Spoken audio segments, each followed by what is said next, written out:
अगर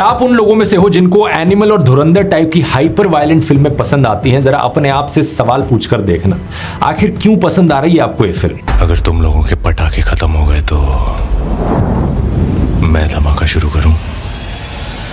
नमस्कार दोस्तों, कैसे हो आप लोग। आई होप आप लोग ठीक ठाक ही होंगे। दोस्तों आप सबने ध्रुव का तो वीडियो देख ही लिया होगा, और वीडियो नहीं, साथ में आपने कमेंट सेक्शन भी देखा होगा और साथ में पढ़ा भी होगा। और हाँ, अगर आप उसके सब्सक्राइबर नहीं हो तो आप कमेंट नहीं कर सकते हो। फक, ये कैसे हो गया है? ध्रुव भैया ने खुद ये जानकारी दी है अपने ट्विटर अकाउंट पर कि अगर आप उनके सब्सक्राइबर हो तो ही आप कमेंट कर पाओगे। मुझे इस टॉपिक पर वीडियो बनाने का कोई मन नहीं था, लेकिन जब मैंने ये वीडियो देखी तो भाई अगला बंदा इतना चिल्ला कर बोल रहा है कि एक वीडियो आएगी और 300 करोड़ की मूवी गायब हो जाएगी, तो भाई मैंने भी देख ली। और बंदे ने जो पॉइंट्स उठाए ना, कसम से पता नहीं किस लॉजिक से उठाए हैं। मतलब जो मन में आया बोल दो, पब्लिक बेवकूफ है, सुन लेगी मान लेगी।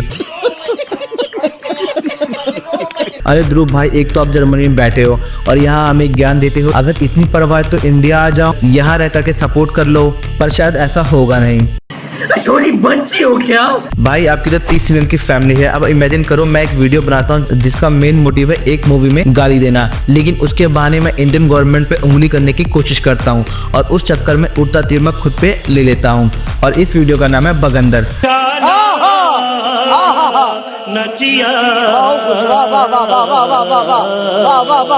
कभी कभी मुझे लगता है कि ध्रुव राठी बीजेपी का कोई सीक्रेट एजेंट है। वो खुद भी कोई रणवीर सिंह जैसा कोई स्पाई तो नहीं। पिछले 2-3 दिन से अरावली के चक्कर में पूरा देश एंटी बीजेपी का नैरेटिव बना हुआ था। उसके बाद हमारे ध्रुव भैया आते हैं एक वीडियो लेकर के और पूरा सिनेरियो ही चेंज कर देते हैं। बीजेपी को कैसे साइड निकाल दिया। बीजेपी तो इतनी खुश हो गई होगी, वो कह रहे होंगे थैंक यू राठी भाई, आपका ये कंट्रीब्यूशन याद रखा जाएगा। बात करते हैं प्रोपेगेंडा वर्सेस सिनेमा। अच्छी मूवी है लेकिन प्रोपेगेंडा है, ये बोला है ध्रुव राठी ने फिल्म धुरंधर के बारे में। इसके बाद ये भाई साहब जर्मनी वाली मूवी के ऊपर कुछ एग्जांपल देते हैं जिसमें कहते हैं कि हिटलर के टाइम पर कैसी फिल्में बनती थी। इसके बाद इसने 2 बॉलीवुड फिल्मों का नाम लिया, द ताज स्टोरी और द बंगाल फाइल्स। बताया कि ये फिल्में एंगेजिंग नहीं थी, वरना इनका प्रोपेगेंडा खतरनाक होता, पर धुरंधर एंगेजिंग निकली, इसलिए इसका प्रोपेगेंडा सक्सेसफुल रहा। समझ रहे हो आप? समझ रहे हो भाई? सच तो ये है कि जब पीके जैसी फिल्मों में हिंदू देवी देवताओं का मजाक बनाकर दिखाया जाता है या फिर आस्था को कार्टून और विश्वासी कॉमेडी की तरह बेचा गया, तब ना उसे प्रोपेगेंडा कहा गया, ना किसी की भावनाएं जागी। तब वही फिल्में टेक्निकल स्ट्रॉन्ग और इंटेलेक्चुअल कहलाती हैं, क्योंकि तब कहानी उनकी सुविधा में थी। अब कहानी बदल दी तो अचानक प्रोपेगेंडा भी दिखने लग गया। अब आते हैं फालतू के लॉजिक्स पे, जहाँ पे ध्रुव भाई कहते हैं कि 26/11 को सिंह को देख करके बोलते हैं कि इंटेलिजेंस के पास इनपुट थे पर क्लियर नहीं थे। अरे भाई, ये तो फिल्म में दिखाया ही गया है कि इनपुट्स मिसलीड थे। फिर उसके बाद बोलता है कि क्या हम मान लें कि उस वक्त मनमोहन सिंह की सरकार गद्दार थी। भाई फिल्म में ऐसा कुछ भी नहीं कहा गया। भाई फिल्म को ठीक से देखो, ना कि इंस्टा की रील्स पे। फिल्म में ये दिखाया है कि हमारे प्लान किए गए धुरंधर की वजह से ही हथियार वहीं पहुंचे जहां जाने थे। डायरेक्टर ने कहीं सरकार को दोषी नहीं दिखाया और वीडियो में ये भी कहता है कि फिल्म में डायलॉग है सरकार देशभक्त नहीं है। भाई पूरी मूवी में ऐसा कोई डायलॉग नहीं है, मतलब पूरी वीडियो का आधार ही फेल है।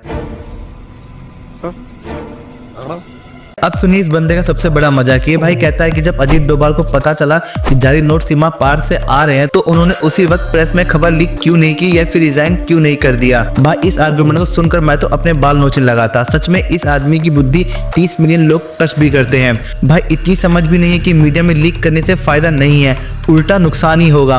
दुश्मन अलर्ट हो जाएंगे। अजीत डोभाल जो मॉडर्न युग के चाणक्य कहे जाते हैं, उन्हें पता है कि कौन सी जानकारी कब इस्तेमाल करनी चाहिए। ये तुम्हारे तरह यूट्यूब के फैक्ट्स मैनिपुलेट करके जनता को कंफ्यूज करने का धंधा नहीं करते। उन्हें पता है किस वक्त क्या प्लान करना है और क्या एग्जीक्यूट करना है। मुझे तो लगता है ध्रुव राठी का असली प्रॉब्लम फिल्म से नहीं है, उसकी प्रॉब्लम इस बात से है कि सच बीजेपी सरकार को सपोर्ट करता है। अगर डायरेक्टर को प्रोपेगेंडा फैलाना होता तो फिल्म की शुरुआत में 1999 के कांधार हाईजैक से क्यों करता। उस वक्त तो एनडीए की सरकार थी, अटल जी प्रधानमंत्री थे। फिल्म में साफ दिखाया गया कि उस वक्त धुरंधर प्रोग्राम को रिजेक्ट कर दिया गया था, मतलब उस वक्त की सरकार भी परफेक्ट नहीं थी। अगर प्रोपेगेंडा होती तो ये हिस्सा क्यों होता। कहीं से लॉजिक लग रहा है इस बात का। बंद ने जहां आया मन में घुसा दिया।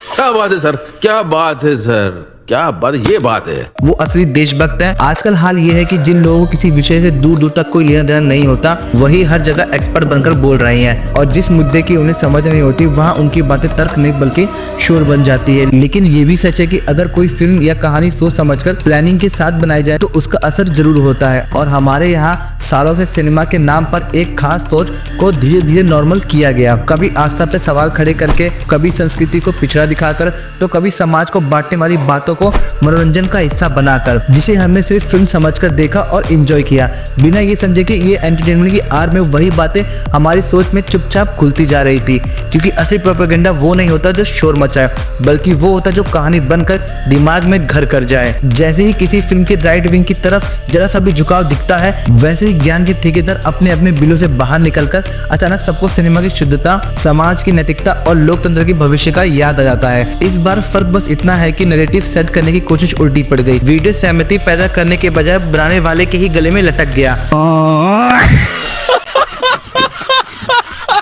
सच कहूं तो ये लोग देशभक्ति की भावना को ले किसी कैंसर से कम नहीं है। इनकी देशभक्ति इतनी सिलेक्टिव है कि वो बस इस बात पर निर्भर करती है कि फायदा किसको हो रहा है। भाई फिल्म फिक्शन है, लेकिन असली फुटेज इसलिए दिखाई गई है ताकि हिंदुस्तान में बैठे कुछ गद्दारों के पिछवाड़े वाले दर्द पर सही टाइम पर झंडू बाम लगाया जा सके, समझे? लेकिन ध्रुव भाई समझेंगे नहीं। और भाई कमेंट्स डिलीट मत करो, सुना है 2000 प्लस से ज्यादा कमेंट डिलीट कर दिए हैं।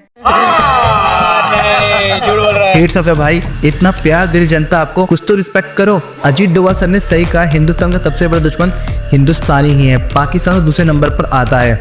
उम्मीद है कि ध्रुव राठी इससे कुछ सीखेंगे।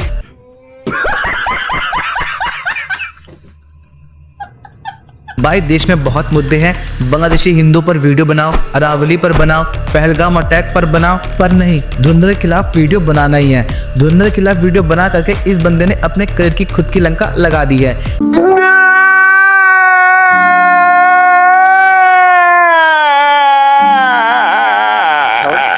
वीडियो डालने से पहले ये कह रहा था मूवी खत्म हो जाएगी। भाई मूवी तो 1000 करोड़ पार करने वाली है। तेरे वीडियो में जो कमेंट्स आ रहे हैं उसको तो देख, और ऊपर से तो बंदा कमेंट भी नहीं कर सकता। अगर कमेंट करना हो सब्सक्राइबर बनना होगा। वाह क्या बात है, सब्सक्राइबर बनो तब कमेंट करो। मतलब सही है आपका, सब्सक्राइबर भी मिल जाएंगे, कमेंट भी मिलेंगे, डिलीट भी होंगे। 2000 क्या 4000 से ज्यादा कमेंट डिलीट हो जाएंगे, क्या ही फर्क पड़ता है। कौन है ये लोग, कहां से आते हैं ये?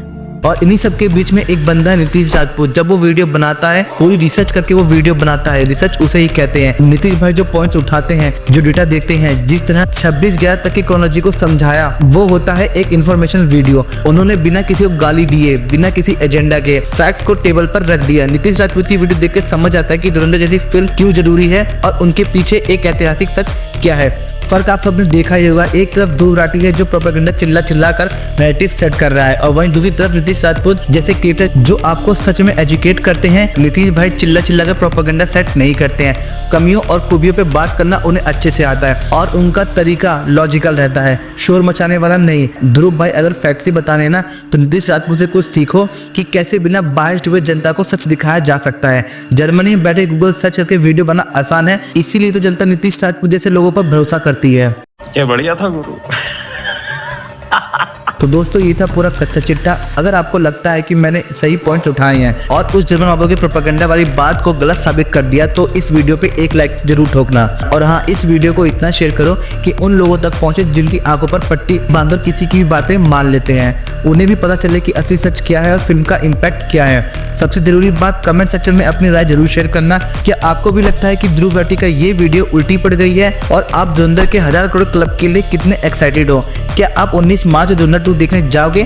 कमेंट्स में आग लगा दो भाइयों। और अगर आप पहली बार चैनल पर आए हो और ऐसे ही बेबाक और कड़क बॉलीवुड अपडेट सीखना चाहते हो तो सब्सक्राइब किए बिना मत जाना और बेल आइकन को प्रेस कर देना। मिलते हैं अगले वीडियो में, तब तक के लिए देखते रहिए। जय हिंद, वंदे मातरम।